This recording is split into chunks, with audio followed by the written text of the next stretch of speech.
మా జాష్కి వచ్చిన కష్టం ఎవరికి రావద్దని నేను మనస్ఫూర్తిగా కోరుకుంటున్నాను.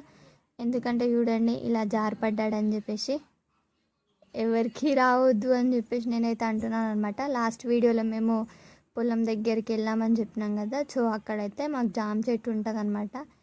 ఇక ఆ చెట్టుని చూసిన తర్వాత మా జాష్ ప్రాణం అస్సలు ఊరుకోనే లేదు, జామకాయలు కావాలి అని అడిగిండు అనమాట. ఇక ఆయన అడగడమా మా అమ్మ వాళ్ళు తీసేయడమా ఉండదు కదా, ఇక అడగగానే ఇక చెట్టుకు అంతా వెతుకుతూ ఉన్నారనమాట కాయలు.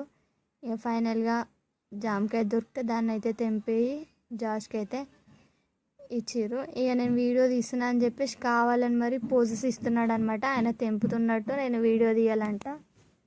ఇక చూపిస్తున్నాడు, చూసుకుంటూ నవ్వుతున్నాడు.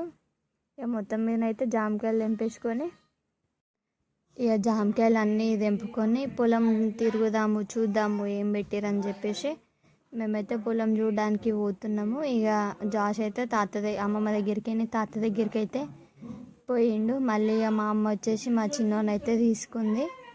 ఇక అట్లా ఇవేంటి అవేంటి అని చెప్పి జాష్ అడుగుతున్నాడు. ఇక అడుగుతున్నాడని మా నాన్ననైతే ఎక్స్ప్లెయిన్ చేస్తున్నాడు అనమాట. ఇది ఆ తోట, ఇది ఆ తోట అని చెప్పేసి.